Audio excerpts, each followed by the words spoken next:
You're listening to the official podcast for the Games Institute. We are a multidisciplinary research center located at the University of Waterloo, studying all things games and interactive technologies. One by one, we'll sit down with our researchers to talk about what they're studying and what they're playing. No jargon, no word counts, just the cool stuff. Hello, everyone, and welcome back to the Games Institute official podcast. I'm your host, Marisa Benjamin. And I'm your co-host, Tobin Rossico. And today, we are joined by recent PhD graduate, Gustavo Tondello. Hello.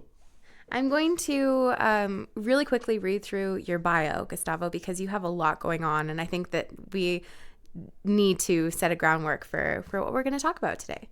So, Gustavo Tondello's research interests include gamification in games for health, well-being, and learning, user experience in gamification, and gameful design methods. His work focuses on the design and personalization of gameful applications. His recent publications advance the current knowledge on player and user motivations in games and gameful applications, and introduced new frameworks and approaches to designing personalized gameful applications in serious games. He is a member of the HCI Games Group and GameFed. HCI Games Group, of course, being something housed here at the Games Institute, Human-Computer Interaction Games Group. Gustavo periodically blogs about gamification for the HCI Games Group and on his personal blog, Gameful Bits. So welcome. Thank you. All right. Tobin, do you want to ask the icebreaker question? Yeah, so we always like to start off kind of getting to the bedrock of where gaming comes from in our guest's life. So what is the earliest childhood memory you have of gaming? Where did all this come from? Yeah, I don't know if I have the earliest memory, but I remember when I was a child, me and my brothers used to play a lot of some interesting games. And since at that time, you didn't have one device for each person in the home. We had one computer for everybody in the house. So between us, we had to some kind of time sharing of the computer. Yeah, I remember those to days. Play games, yeah. and we played some interesting games like Civilization. There was a racing game that we liked to build roads for the others then to try to race. Oh, cool. Make your own tracks and stuff. Yeah, exactly. So there was some interesting games that we all liked to play. Some together, some alone, with time sharing, things like that. Yeah, it was an interesting experience. Nice. And what games are you currently playing? Well, currently I moved a little bit to play games on the phone just because it's a busy schedule. Finishing my PhD recently, then I didn't have as much time to sit down home and play. But I like to play role-playing games, so I'm playing Final Fantasy, for example, both on my phone, and when I have time, also the more complete version on my computer at home. Very nice. I'm excited that we've established that you started from playing games with your family and you have to kind of work together and timeshare to like now you're on a very personalized device, because that's good like priming for everything else that we're going to talk about today. Okay, so let's dive into what you research. Can you talk a little bit about your degree and what you did to achieve your PhD? Yeah, so I did my PhD in computer science in the area of human-computer interaction, in which we study the different ways in which humans interact with not only computers, but all kinds of digital devices, so mobile devices as well, large screens or anything else. And specifically, I wanted to research the topic of gamification, which is the idea of learning what we can from games to make other digital applications that are not games also interesting, because people begin to think about it someday that games are so interesting that we go and like to spend time with them even if we don't have to. And so how can we learn from what games do well? So other digital applications that sometimes we have to interact with, they could be so engaging that we would also want to interact with them, not just have to. And then when I began my studies and began learning about gamification, one of the things that I realized is that people were feeling the need to learn how to better personalize these kind of applications, because if you look at games, people don't enjoy exactly the same games. Everybody likes different styles, different genres, different ways of playing. And so we have to transport these to gamification as well. We cannot build a single game for application and think that everybody's going to enjoy the same things. We have to build things that are personalized, so each one can find something that they like in the application. Yeah, this is very unlike what we studied in school, Tobin, Yes. and what you're still currently studying. Yeah. What is your official degree called? Like, are you in the Department of Computer Science? Yeah, it's a Or PhD faculty? in computer science. Yeah. Okay. And where does your discipline, like, where does your approach to your discipline fit inside the computer science world? Because it seems very niche. It is interesting because human-computer interaction is what we say it's a multidisciplinary research area, right? Because we have the technology part, so how we build technology, but we also have the human part because we have to understand what are people's interests, reactions, so we can learn about how they interact with technology. And then human-computer interaction, if I could say maybe, that our goal is to try to understand how to better build technological devices so people feel better when they are interacting with these devices. So yes, in a sense, it is maybe a bit different than other fields of computer science because you're always interested in this intersection of what technology offers, but how people react and what people expect and how people feel when they are using technological devices. That's really cool. Yeah. Yeah, I'm thinking when you do like your preliminary research before a study, that means that you have to go outside of just maybe what, someone would traditionally think of in computer science. You might have to dabble into psychology literatures even.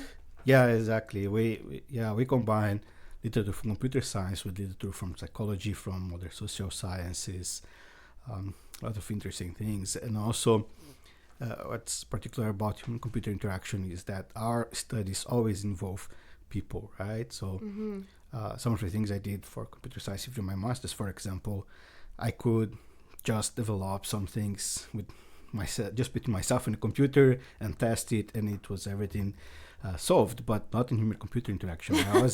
I have to build something, but then I have to go out and bring people in and show them what I build and ask them to test them and to tell me what their impressions are, how they felt using the application, if it met their needs, if they felt well, if not. So there's always this component of interacting with people, getting their feedback, so we can better understand how to adapt that technology that I built so it can better serve people. So it's a very interesting research area. Yeah. I want to talk a little bit about one of the studies that you recently published. So your studies about the hexad scale. What's the wording here? Gamification user types hexad scale. Yes. Is that something that you had to go out and do some user testing with? What was the methodology behind that research? So that scale actually was created by someone else. It already existed when I started my studies. But what I did was actually help develop and test a method that we could score people. So we already had before a model that said, okay, when people are interacting with gameful applications, some people might enjoy more the achievement side of things like having goals to complete and things like that, where other people might be more social and like more to interact with others in photos or things like that. And then I helped create and test a questionnaire basically. So we have 24 questions now that we can give people to quickly answer. This just takes a few minutes, and then we can give them a score, like you are 70% achievement, 50% socialization, and so on. And so the methodology for that, involved first creating the questions in a team. So a bunch of people all thought about different questions. Then we discussed the questions, we chose those questions that we thought were better. Then we put that on an online form, and we asked a lot of people over the internet to answer the questions on the form and give us feedback if they thought, okay, our test said that you are 70% interested in achievement. Does that feel like you? Does it feel that this is accurate? And then finally, with analyzing what they said and also doing some statistical tests on the scores, then we validated that the questions actually seem to work. So we have confidence that we can give those 24 questions to anybody and have a good idea of what their preferences profile is when they are using gameful applications. That's so interesting to think about how that compares to like a humanities games research approach. Right. Because I don't know, do you do any stuff where you sit down with people to talk about games? Not yet. Not yet. But hopefully eventually. But that's a really interesting starting place, because especially as someone who's interested in gamifying things kind of outside of the games realm, hitting those like interaction markers, I guess, of the achievements or the socializing and that kind of stuff is really interesting for what it can open up with non-game apps.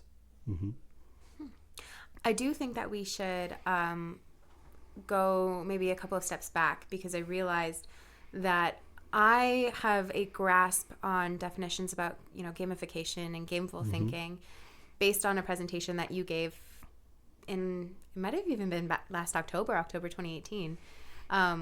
So can you please tell our listeners what your working definition of gamification is and how that compares to maybe definitions about gamefulness? Yeah, so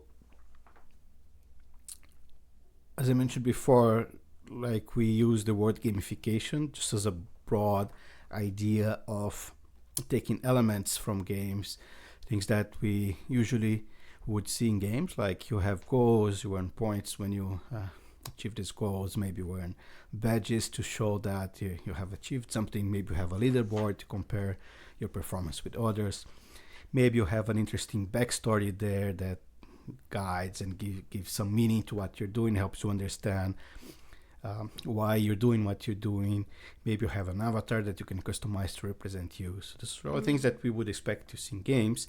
And a while ago, these were not so common in other types of applications that are not games. But nowadays, actually, a lot of applications that you have on your phone, for example, already have one or more of these elements, which is already a result of the idea of gamification being more and more common. So a lot of application developers already begin to include some of these elements in applications to make them just better, more engaging, more fun to use, things like that. And then, people use several terms together with gamification to represent different aspects all related to these ideas. So when I talk about a gameful application, since I'm talking about digital applications, so these are the kinds of apps that we would have on our phone or software that we would install in our computer and that have some of these game elements, for example.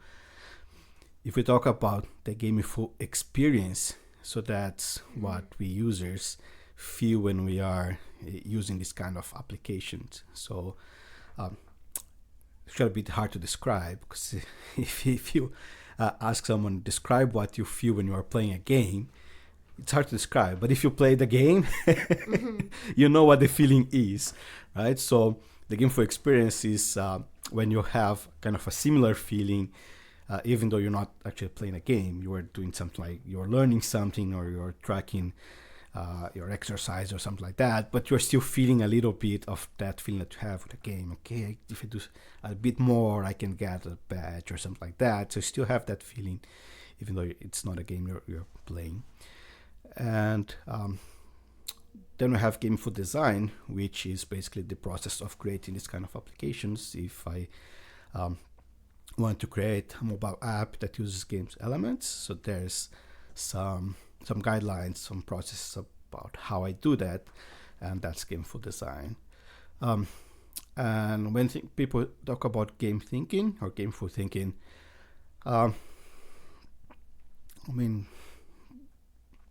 different people sometimes have a little bit different definitions, so it's hard to summarize what everybody thinks about it, because if you ask different people, you'll hear different answers. But I would put game thinking similar but a bit broader than gamification, because as I said, when I think about gamification, I think about using elements, ideas of games in things that are not games. Game thinking is a little broader because it can also involve using actual games to solve things. So, for example, when you want to help people learn something, you can either create an app with just some game elements, but you could also create an actual game and ask people to play an actual game to learn something. So it would be a bit of a different approach. It's not gamification if you are creating a full game, but then if you talk about game thinking, you can include everything. You can include either gamification or either create a learning game. Anything would fit within this idea of thinking how games can help you solve real issues. This is so helpful because you've just deconstructed all of these definitions. And one of the things that we grapple with a lot in the humanities is even defining what is a game.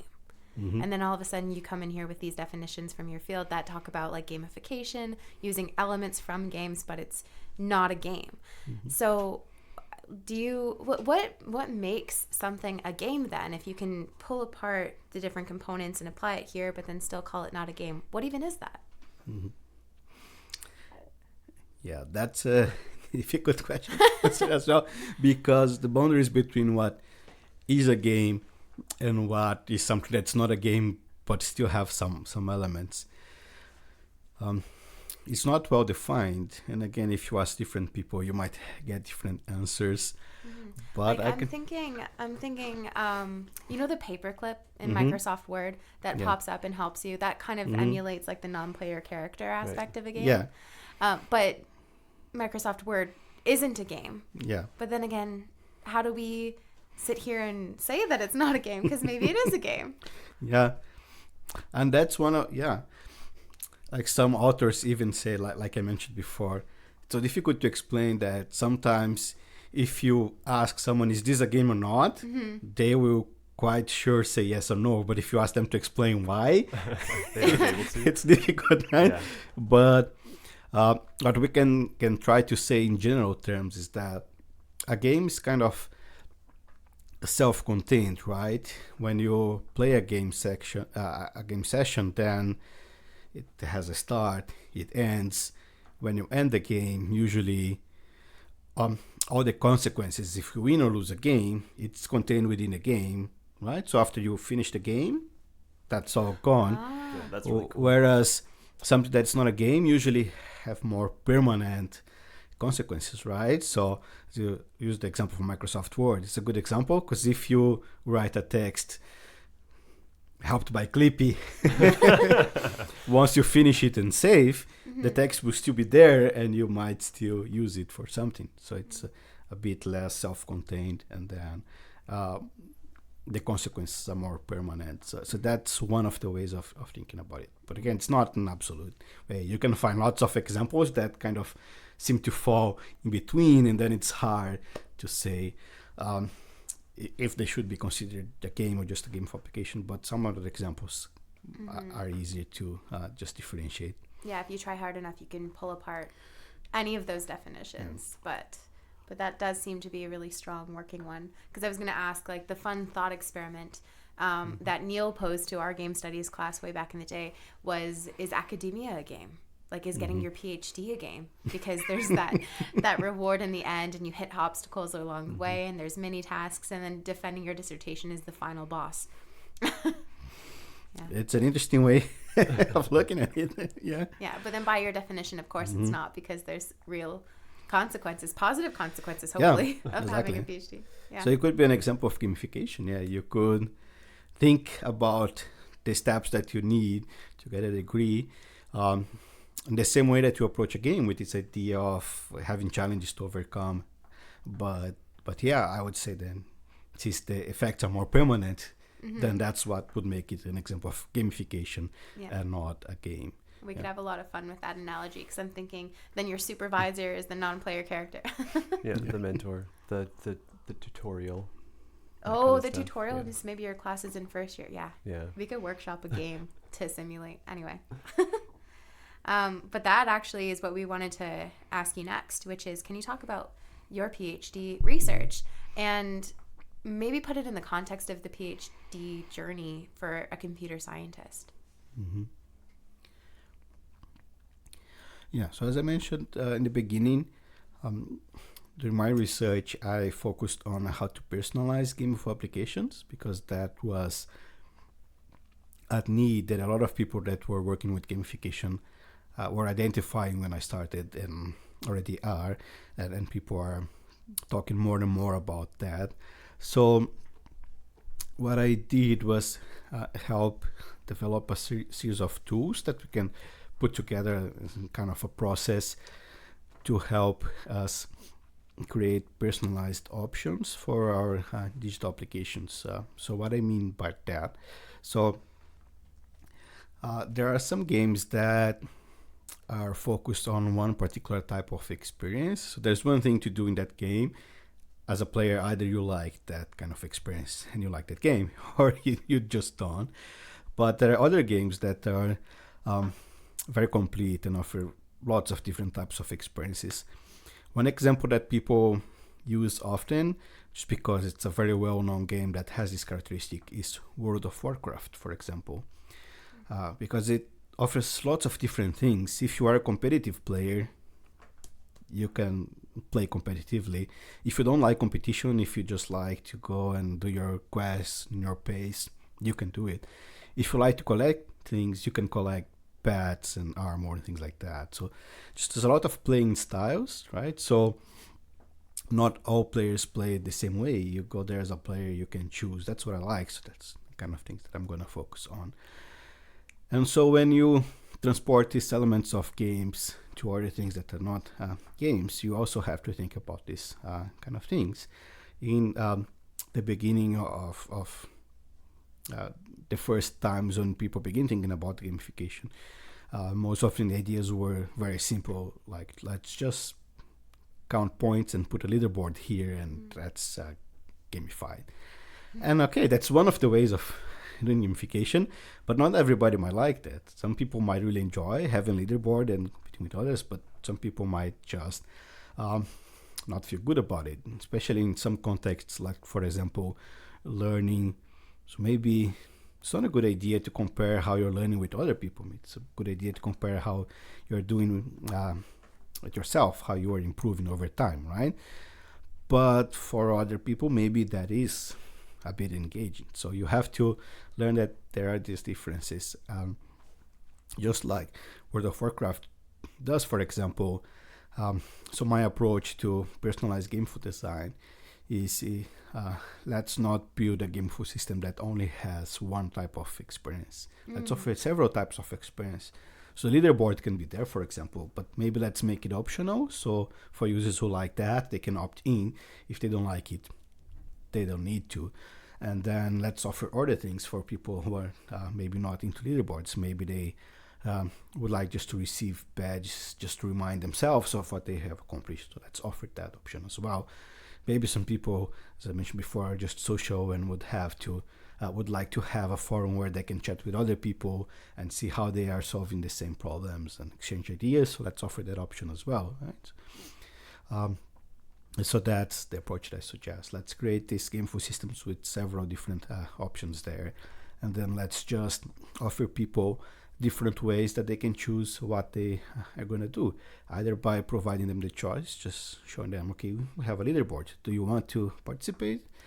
But also something that I hope that can be developed in the future as well as a follow-up of these studies is some sort of more automatic recommendation mechanisms as well, right? So you have services like movies and music, for example, nowadays, that are pretty sophisticated. They learn over time what you like, and then they begin to suggest to you, okay, because of the movies or the music that you have watched or listened in the past, we think that you're gonna like this new movie or music here, right?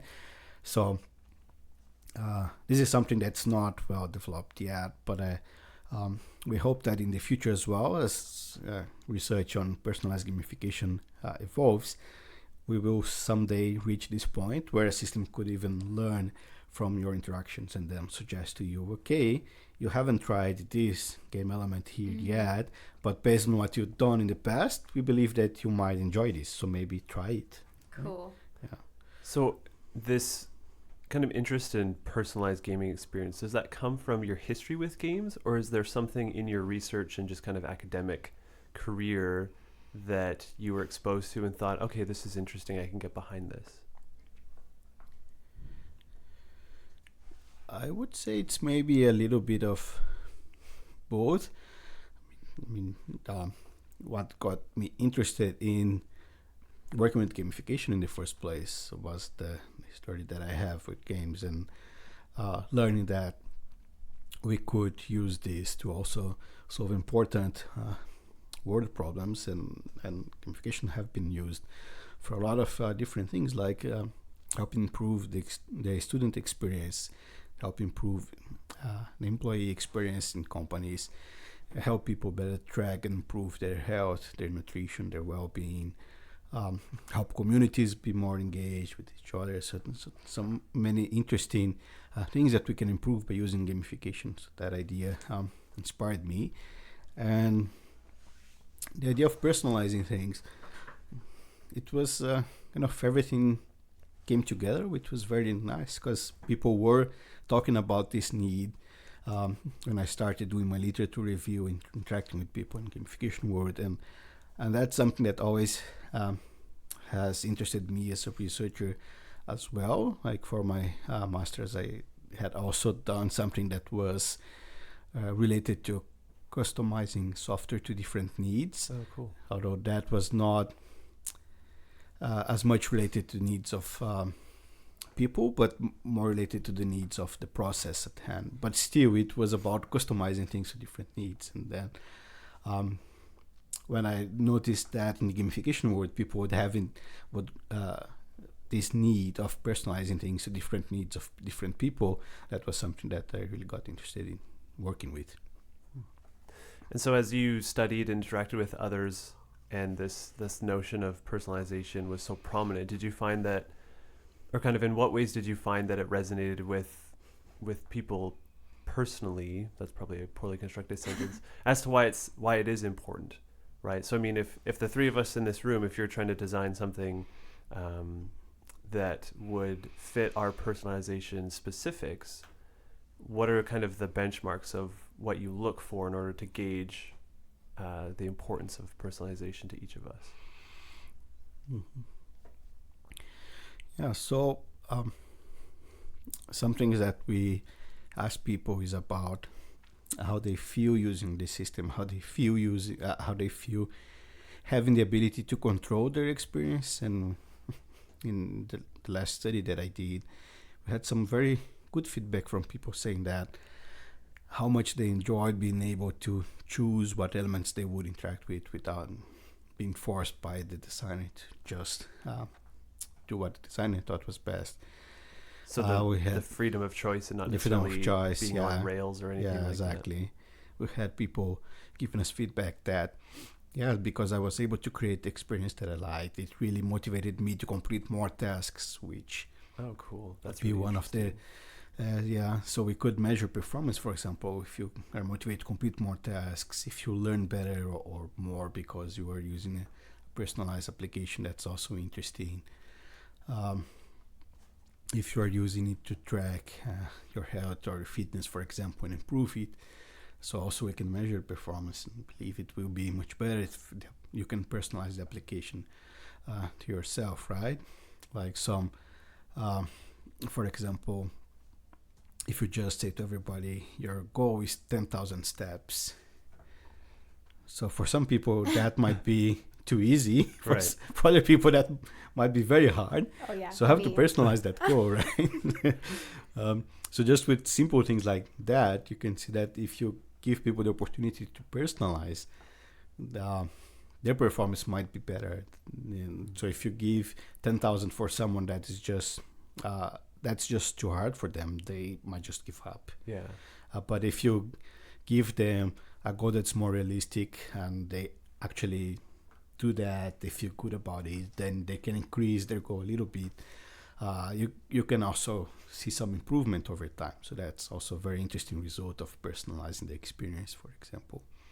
That's cool. I like that the idea that as they complete kind of the goals they set for themselves, or they have the freedom to set for themselves, they can be inspired to keep going and stuff. I feel like that's really important, rather than like, oh, I can't hit this fabricated benchmark of something that I had no control over. How do you measure the impact of that personalization? So say you go through all the trouble to personalize something. How do you make sure that that's worth it compared to just giving somebody that false fabrication? Yeah, well, the performance goals would have to be specific to the kind of application that you are working with. So if it's a fitness application, the example I just gave, it's clear, like maybe if somebody is being able to complete more and more steps each day, then it's a good measure of performance. If it's for learning, for example, then you might just give people a traditional test in the end and see if people who had a personalized experience learn better, and then hopefully will have a better score in the test, for example. But also you can just also ask people about the experience that they had, right? So that we have some questionnaires that have been developed by the human-computer interaction or psychology researchers over time that ask people about how they feel during an experience. So you can see how engaged they are, maybe how fun they felt the experience was.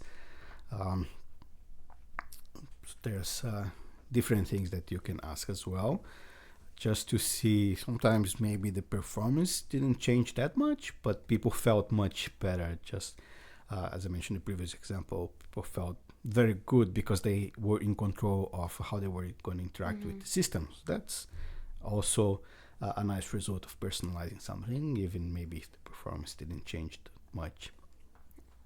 All right, I think it's time to start talking about Motivi UX, which I might be pronouncing incorrectly. So that's good. Motivi UX. Yeah. Rather than me talk about it, can you introduce everyone to Motivi UX? So that's a company that I've opened with my supervisor, Dr. Leonard Naki, who is also a member of the Games Institute here. And what we have been doing is also help companies learn or apply gamification, game for design, user experience research, because a part of the work that we do here as researchers, sometimes companies also come to us interested in, okay, how do we apply these to improve our process, right? Everybody's talking about gamification. Yeah. How can I take this, I'm already this thinking idea that of like, I want to gamification see to this improve my happen. software or something like that, right?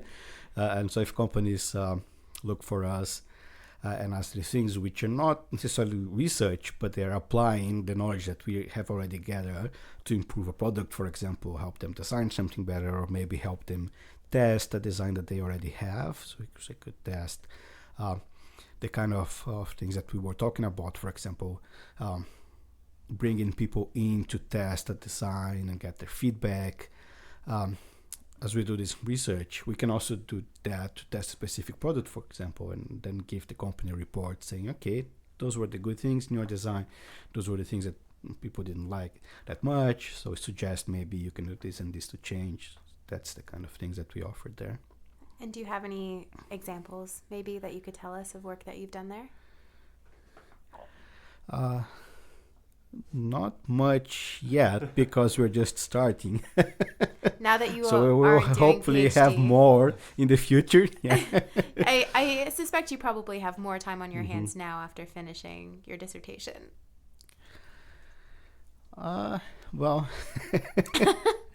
I just started working on a new job here at the University of Waterloo, actually.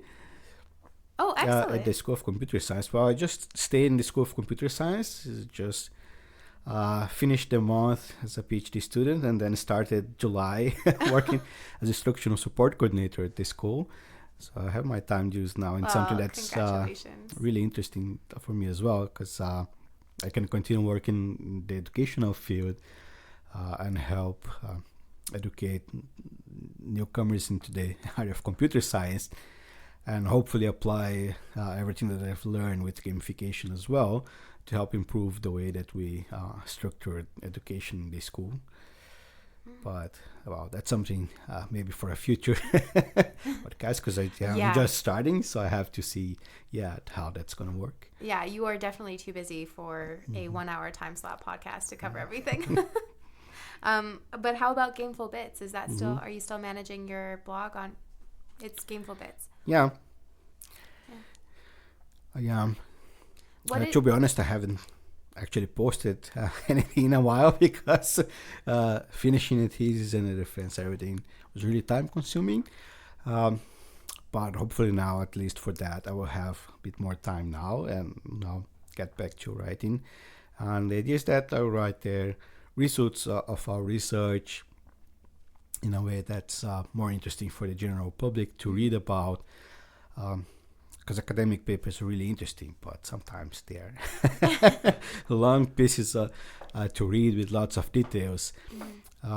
So all the research that I do, I always like to translate it as well.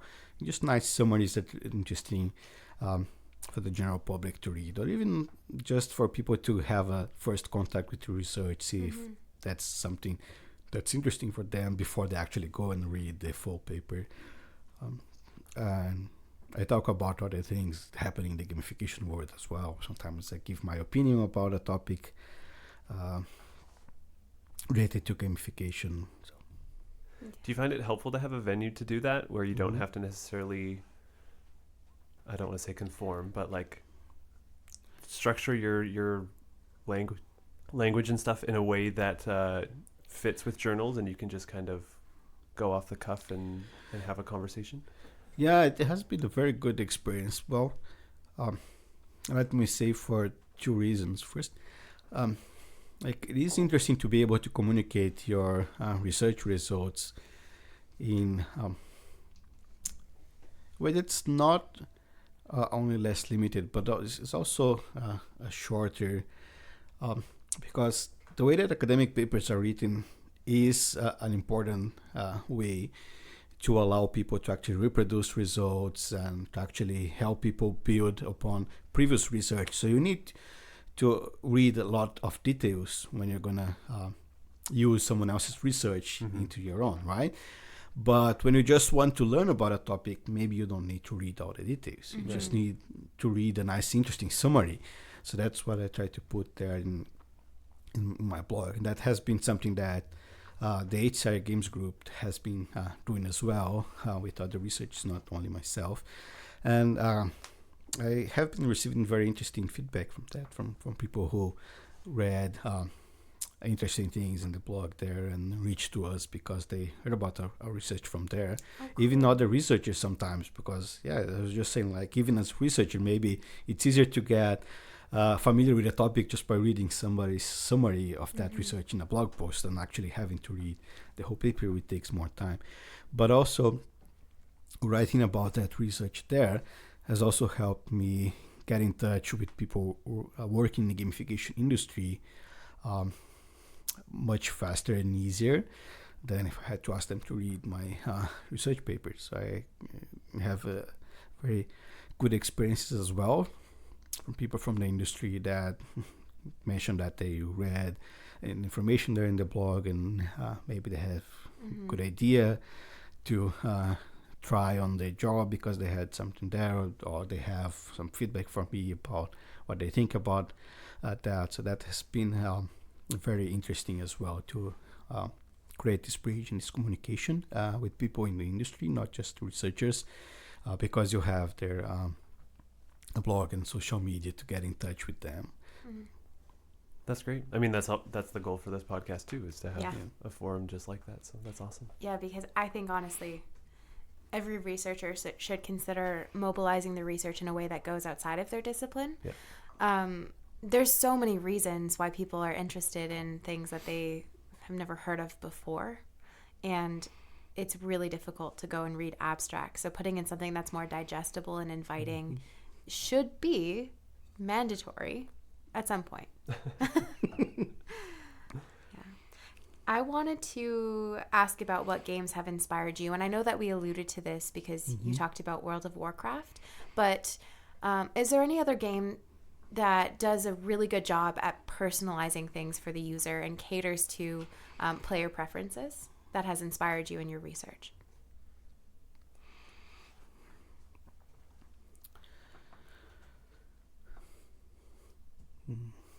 That's a good question.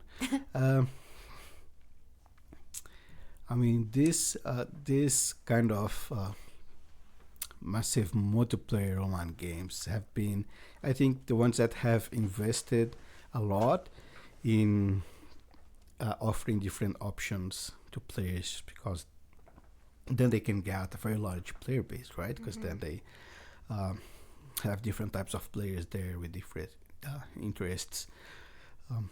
For the types of games, sometimes can be more successful by focusing on a specific type of player instead of trying to sell to everybody. But what I could say that maybe is more inspiring is looking at different things that different games do, and then learning that kind of gameplay might be interesting for a specific type of player, and then that can be done in a game application as well, right?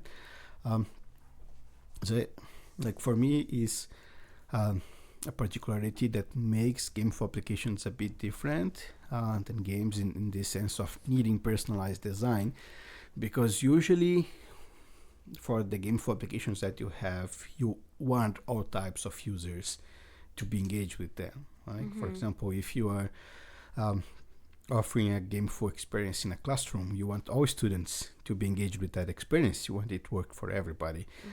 Whereas in a game, sometimes that's not necessarily. A game can be very successful by just focusing on one type of player and creating an excellent experience for that type of player. Even if other people don't like the game, okay, they're going to play something else. But the game is still successful for those players who like them. But for game applications, since usually want everybody to enjoy things, then what I have seen is that I look at different games and I learn specific things from them. That, for example, mobile games are very good in making things to keep people going back to them. So, for example, having bonus for daily logins, for example. Gotta do those dailies. Yes, you gotta do those dailies because you don't Looking want at to you, miss the Pokemon reward, Go. right? Yeah. So that's something very interesting to learn for a game application. If you want people to have consistency in something, like if you want people to study every day something, if you want people to do exercise every day, so you can learn with those daily check-ins, for example, those daily missions to get people going back to the experience. With games that are more competitive, then you can learn about that aspect.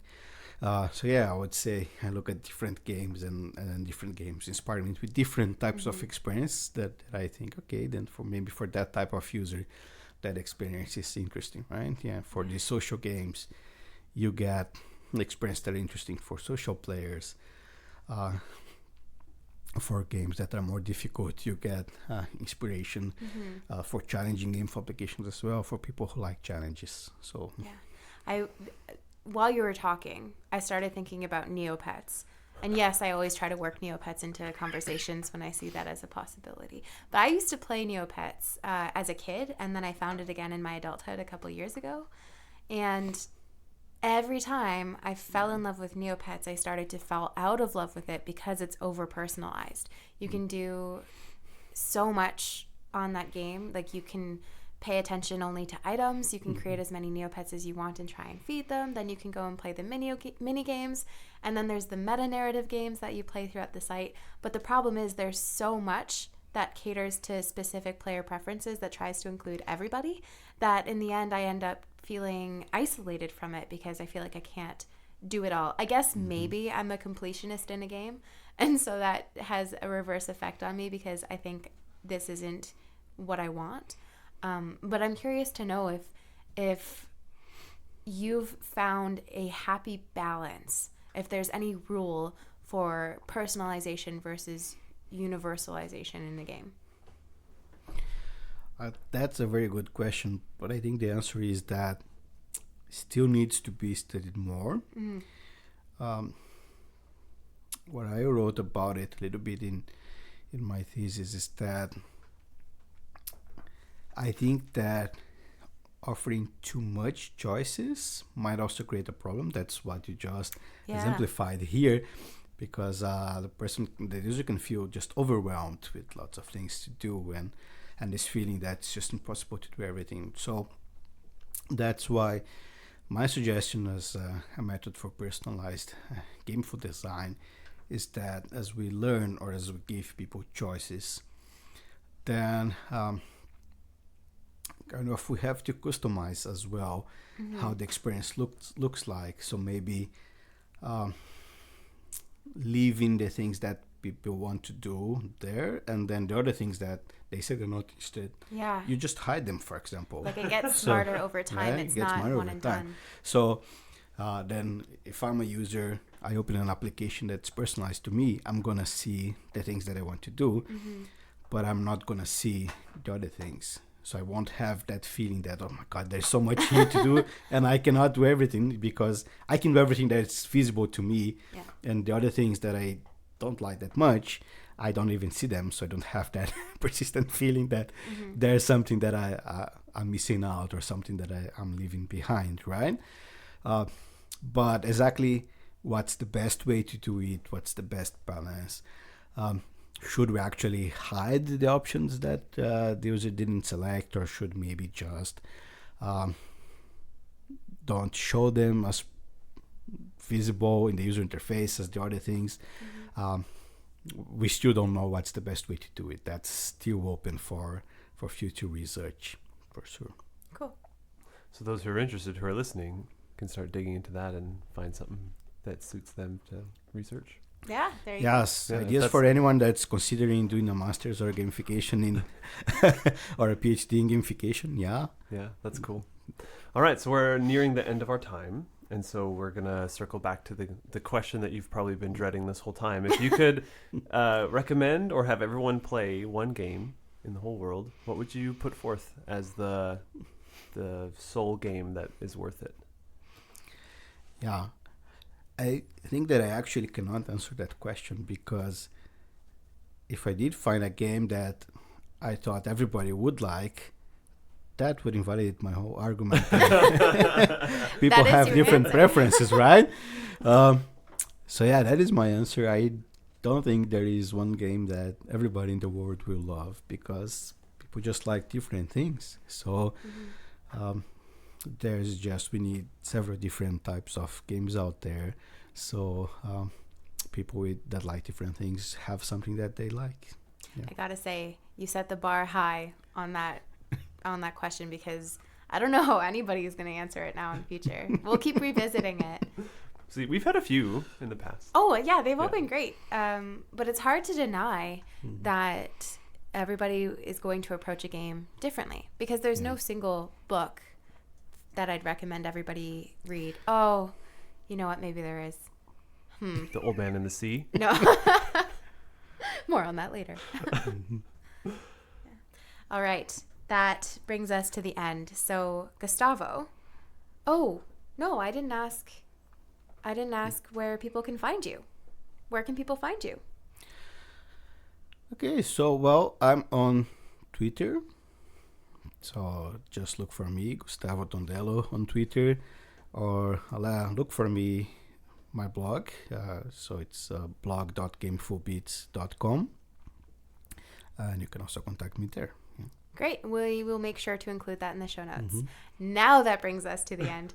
So Gustavo, thank you so much for joining us, and I'm very excited that you are still going to be on campus. Please, please, please stick around the GI and stay friends with us. I will. Great to have you. Thank you very much.